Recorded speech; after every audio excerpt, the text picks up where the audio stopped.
ఒక ఊరిలో రాము అనే పేద రైతు ఉండేవాడు. అతను ఎంతో కష్టపడి పంటలు పండించినప్పటికీ 3 పూటలా సరిగ్గా కడుపు నింపుకోవడానికి కూడా ఉండేది కాదు.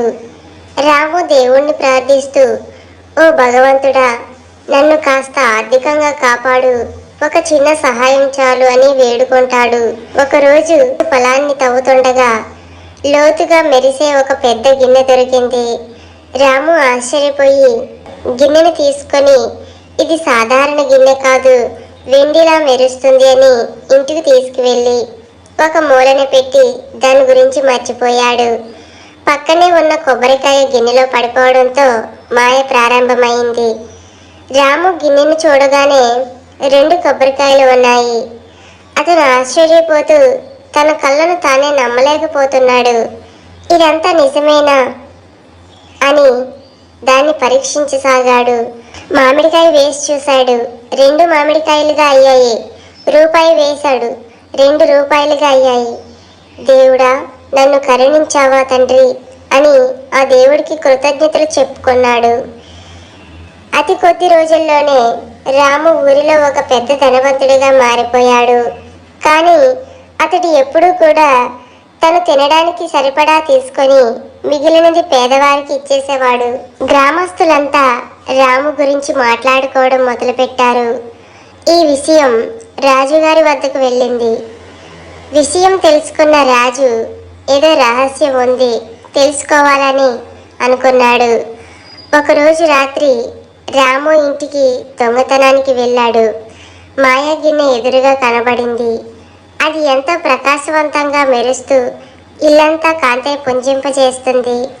బహుశా దీనివల్లే రాము ఇంత ధనవంతుడు అయి ఉంటాడని రాజు ఆ గిన్నెను దొంగిలించి కోటకి తీసుకువెళ్ళి పరీక్షించాలనుకున్నాడు.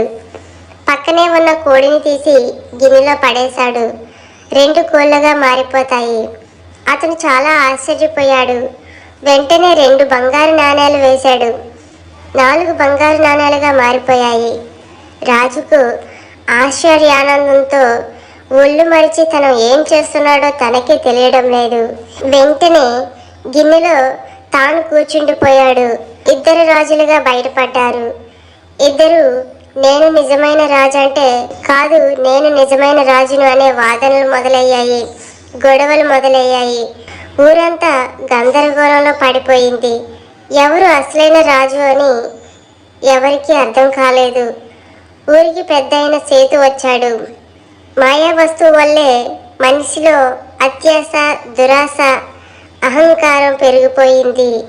ఈ గిన్నె మంచికి చెడుకి మధ్య బలమైన పరీక్ష అని చెప్పి దాన్ని రాముకి ఇచ్చేశాడు. రాము మాయ గిన్నెని తీసుకువెళ్ళి గ్రామదేవత ఆలయంలో ఉంచాడు. "ఇది నాకు ధనం ఇచ్చింది, కానీ అదుపు నేర్పింది. ఇప్పుడు ఇది అందరికీ ఉపయోగపడాలి" అని అక్కడే వదిలేసి వెళ్ళిపోయాడు. గ్రామస్తులు రాము నిజాయితీకి మెచ్చి అతన్ని గ్రామ పెద్దగా నిలబెడతారు. రాజు ఈర్ష్యతో మాయా గిన్నెను దొంగిలించి 2 రాజులుగా అయ్యి ఇద్దరికిద్దరు కొట్టుకు చచ్చారు. రాము మాత్రం నిజాయితీగా పేదలకు సహాయం చేయడం వల్ల మరియు నిస్వార్థంగా మాయా గిన్నెను ప్రజలకు విడిచిపెట్టడంతో రామును ఉన్నత స్థాయిలో ఉంచి ప్రజలు గౌరవిస్తున్నారు. మనిషిని ధనం మాత్రమే గొప్పవాడిగా నిలబెట్టదు, ధర్మంతోనే మనిషి గొప్పవాడవుతాడు.